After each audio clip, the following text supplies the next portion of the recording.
Hey everybody, this is Roll Hunter, and today we're going to take a peek at some recent pickups that I got, mostly at face value, and there's some goodies in here, absolutely. Stay tuned.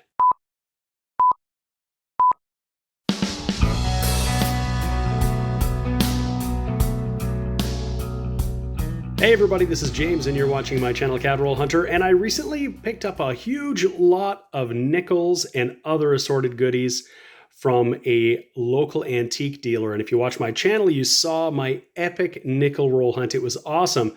But you also saw a sneak peek of some of these things at the beginning of one of the videos, and we just didn't have enough time to get into them. So today we're going to take a peek at everything that I got here that was included in there, including a couple of albums that have coins we'll look at. There are some flipped up coins here and a little box of loose stuff. And honestly, I think I got a steal of a deal. Now, you also would have seen a sneak peek of these Whitman albums, and I'm pretty sure we're not going to get a chance to look at those today. It's a bit of an ordeal to go through them. I've got 3 nickel albums and 3 1 cent albums, and I'm going to save that for a future video because these are going to be lots of fun, but take a little while to get through. So why don't we dive into here? I think we'll start with these albums and see what's in here. Okay, we're going to start with this thicker album. This is a Unisafe album. It holds these 2x2 flips. If I open it up, it's got some blank pages, and we'll talk about that in a second. But what we've got in here are Canadian 50-cent pieces. And what it looks like is this was from a collector's stash. A lot of these were purchased at a local coin store. And I think looking at the writing on here and these stickers, I think many of them were purchased at Kitchener's Colonial Acres Coins. They're a very large dealer. Not all of them perhaps, but these ones I think with these stickers for sure were. Now some of these are going to have prices on them. This would have been the retail price at that dealer whenever these coins were purchased by whoever owned them before my friend Tim, the antique dealer, got a hold of them and sold them to me. But he sold them to me at face value. So every single one of these I bought for 50 cents. So you can see it starts with a 1968 proof. And I'll highlight that these pages that are empty, you can kind of see the impression of coins here. But 50-cent pieces in Canada before 1968 were made of silver. And so there were probably silver 50-cent pieces in these pages.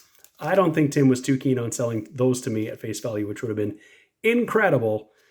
But it looks like we've got a full run of dates here. So we'll go through. We've got a 68, 69, 1970, 71, 72, and you can see the prices on these. These are all uncirculated. If I flip them over, you'll see that portrait of Queen Elizabeth II here. Should be very familiar for coins in the 60s, 70s, and into the 80s. We carry on with a 1973. PL means proof-like. So it means it's an exceptional strike, and it might have come out of a mint set. And often they would be separated by dealers and sold in these flips. There's a 74, 75, 76, 77. This 78 is not in a mint state. It's not uncirculated. This one actually was sold apparently as a VF, but it is a variety, the round beads variety.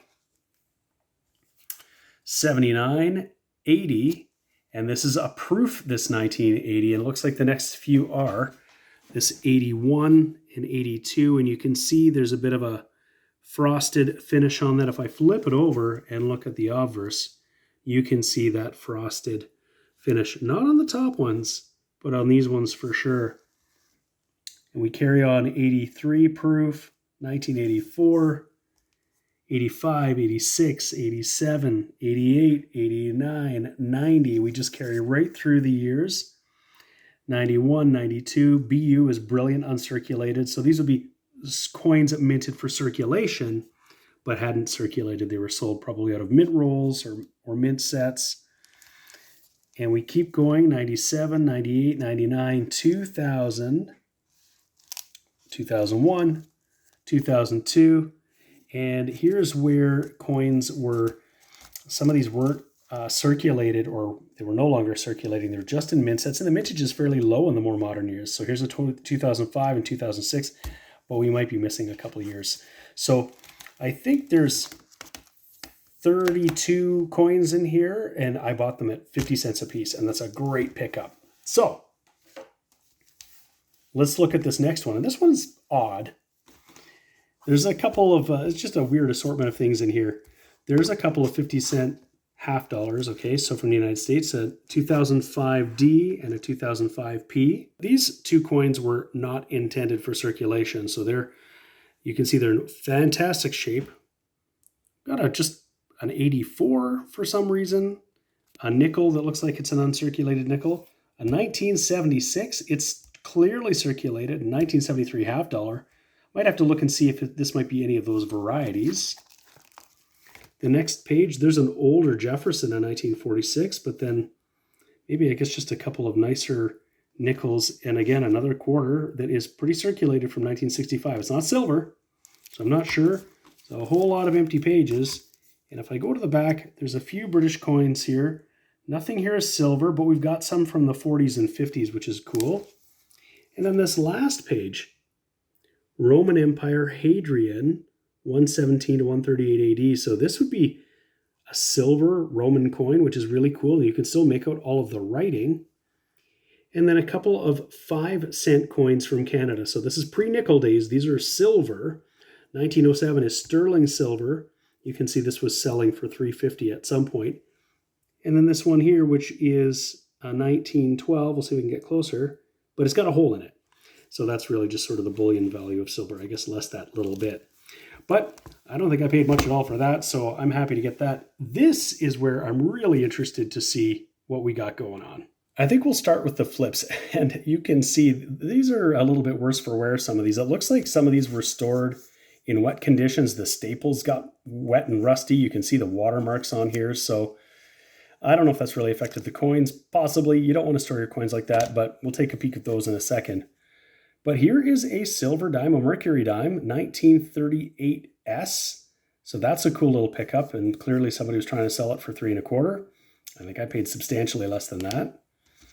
These ones here appear to be Canadian 1 cents. I'm going to take them out of these flips because they're not really protecting the coins at all. This one is a 1933. That's what it says on the back. A 1935, and you can see King George V, actually in pretty decent shape. You can see the full band of the crown, so I'll get these out of the flips. A 1932 King George V, again, pretty common date. Then this is pretty cool. Check this out. We've got an Indian head set. I can't tell. This one may have been cleaned. I'm not sure. It's a 1900. Could probably make out a couple letters. I apologize for the glare in the flip here. This one here is another Canadian 1932. Again, pretty old flip. It's been in this for a long time. But I love that design. You can see that 1932. And then this guy, French West Africa, 1956, 25 cents. Pretty cool. Somebody was trying to sell it for $1.50. I didn't pay $1.50 for it. And lastly, what do we have here? Another Indian head cent. I'll have to flip it over and see. It's a little hard to make out with the flip and the glare, but that's an 1890, and that's pretty cool. Circulated condition, but I don't know if I have an 1890 in my collection. Now, as for this stuff, I saw some silver, and there's definitely some older stuff in here. I'm going to just take it out and kind of lay it out on the mat here, sort it out, so we can look at it in some kind of semblance of order. Okay, I've emptied it all out and laid it out and put it in some semblance of order. I don't know if it looks like much right now, but there's something about getting just a box of coins. You have no idea what you're getting, and you get it home and just go through it. And there's stuff from all over the world here. It's just really crazy, but lots and lots of fun. There were a lot of British coins that I've got all along the left-hand side here, and we'll look through these ones. First of all, I guess I'll look at this one. I'm pretty sure this is 1 penny, and you can sort of see the outline here. And it is so worn, we're never going to know what it is. The date would be down here. I would have to expect this is early Queen Victoria, I suppose, but we'll never know. And I got a little drawer where I keep these kinds of coins that are really worn, and we'll never know what they are. But if we start up here at the top here, we've got some oldies. There's a farthing from 1886, and that is, of course, Queen Victoria. Fairly worn. That's okay. That's a cool one. Below that, 1896, also Victoria. Then 1931, a 1939 farthing, that's King George VI. In this next row, we've got some British pennies, and have a look at that date. If you can see that, 1865. That is very definitely an early Queen Victoria. We'll flip it over, and we can see it's metal orientation as opposed to coin orientation. That is awesome. Still a fair amount of detail for an 1865. And then an 1885. I can't even make out that date. 1896. And you can see the bust of the Queen has changed significantly as she aged, because she was on the throne for many, many years, not unlike our late Queen Elizabeth II, who reigned even longer. Oh, and I bumped the camera. There's a 1917, pretty worn. And then a 1930. And it looks like we've got a 1901. This would be a last year Queen Victoria. Has some kind of environmental damage, but still lots and lots of detail. That's a beautiful coin, actually, tons of detail. It's actually in better shape than it appears, perhaps, but maybe a bit of corrosion around the edges. Probably not stored very well. 1902, I think. And that would be a first-year King Edward.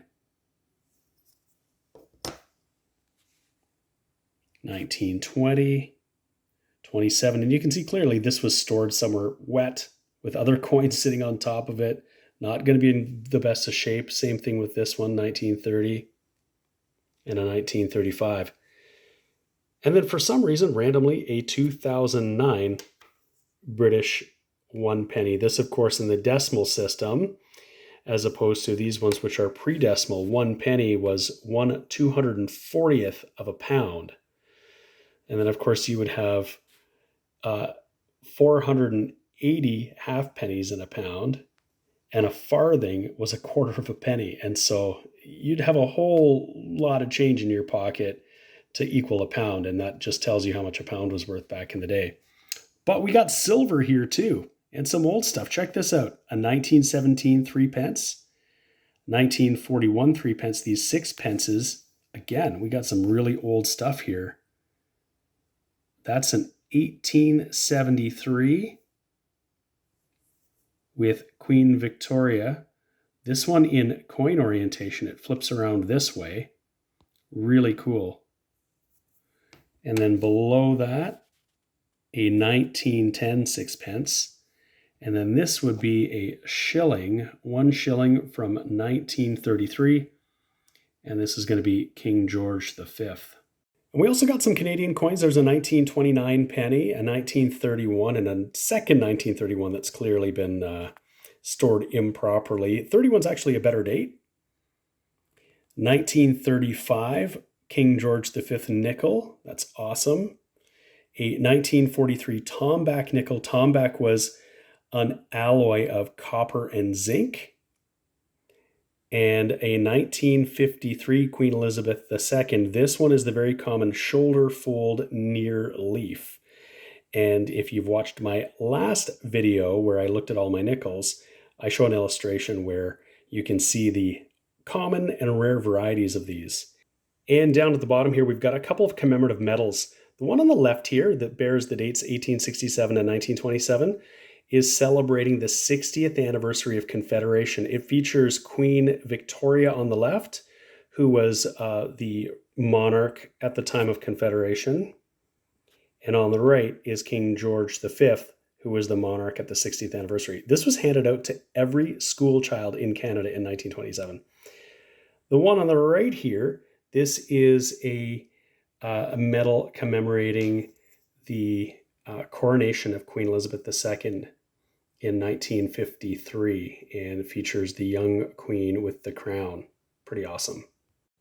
We have one lone American coin in the whole lot here. It's a 1943 Steely, a steel cent. I can't quite tell. I'll put it under the scope and take a peek. It might have a mint mark. This might be a 1943D. It's hard to tell. There's something going on there, but I just can't tell if it's damage or a mint mark. Probably a mint mark. It doesn't really matter. It's not worth much, but still a cool find in just a little box of coins. This is where things get interesting. There's a bunch of stuff here, much of which I'm not really all that familiar with. Maybe I'll just start right here with some Mexican coins. We have 1 centavo, 5 centavos is from 43, 10 centavos from 1942.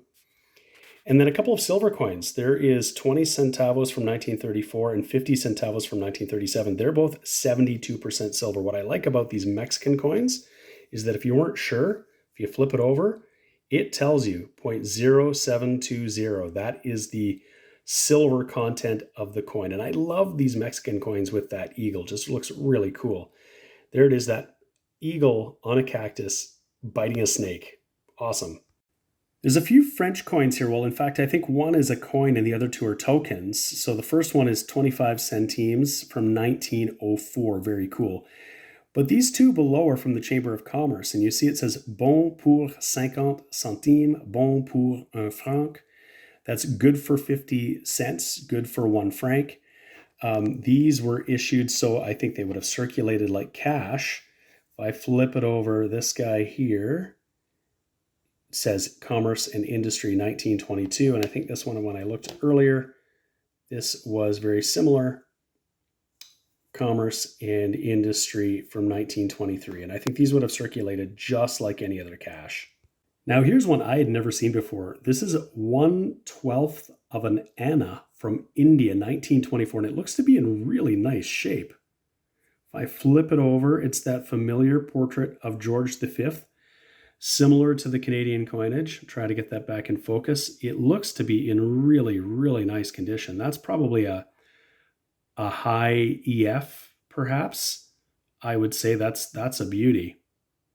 Up at the very top here, we have a couple of German coins. We have a 5 Pfennig at the bottom there from 1917. So that's in the midst of World War I. And then above that is a Reichspfennig from 1942. And you can see even the swastika on there. So that's a bit of a testament to the dark history of the world and that war. We don't often see that emblem anymore. And for good reason, of course. It's still there on some of the coinage. 1942 with the eagle and the swastika. I think these are all from Norway, and I'll have to check and I'll put it on screen if I'm wrong, but there's 1 ore, 2 ore, 5 ore, and the last one I'm not sure, but some of these are pretty old. Check this out. So check that out. This 1 ore here is from 1878. And this 5 ore is from 1896. You just don't come across coins like that very often. If I flip this over, you can see it's got a coat of arms with a, looks like a lion, a crowned lion, holding a battle axe of some sort. Pretty cool. I would be afraid of that if I saw that on the battlefield, absolutely. And check out how tiny this one is. It's a half a cent. It's from the Netherlands, but you could barely see that on here. I'm going to bring it up on the big screen because it's just so small. All right, there it is, 1938, and it looks to be in really marvelous shape. And this one has a lion holding a sword, so the lions certainly like to fight, and it's also holding a quiver of arrows. Really cool looking coin. Now, I didn't get this in this lot, but this is Canada's coat of arms, and it also features a lion, and I've never seen a lion in Canada. Of course, it also features a unicorn, and I've only seen a unicorn a few times, so they're also pretty rare. Last few coins, a few things I've never seen before. This is from the Czech Republic. I'm pretty sure that's another lion. And not to be outdone, Guernsey in this coin puts 3 lions on there. If I flip this over, the other side is pretty interesting. All it says is 1 double and the date 1830. Nothing else. It's an odd look for a coin. And then we got one more to look at, and it is not a lion. it is a rabbit. And this is a reel from Ireland, and this one is from 1940. Well, there you have it, another little interesting grab bag, so to speak, of coins. We got some Canadian coins and a bunch of international stuff. We got silver, and we got some really old stuff.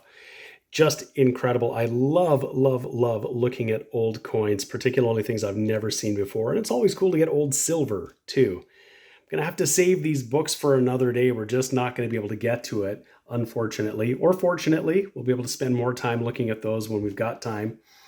But I really hope you enjoyed this look at some international coins, just a little box of stuff that I got, as well as a whole bunch of Canadian 50-cent pieces at face value, which is a sweet deal. Obviously, you can see that somebody spent quite a bit more money putting this collection together than I did. So that's pretty awesome. So thank you so much for watching this video. I hope you enjoyed it. If you did, please give the video a thumbs up, a like. I would really appreciate that. And if you haven't already subscribed to my channel, Cadroll Hunter, why don't you just do that? It doesn't cost you anything. You'll be aware when my videos come out. I have new videos coming out all the time. Sometimes we're looking at collections like this. A lot of the time we're doing coin roll hunting. Usually we're just having fun with coins. Thank you so much for watching. We'll see you again next time. The sponsors of today's video are Lighthouse Canada and the Charlton Press. Lighthouse Canada is the leading supplier of high-quality numismatic supplies in Canada, and the Charlton Press is the leading publisher of coin and paper money catalogs and price guides for Canadian collectors. Go check out their online stores today and use the exclusive discount code CRH20 for 20% off all your purchases.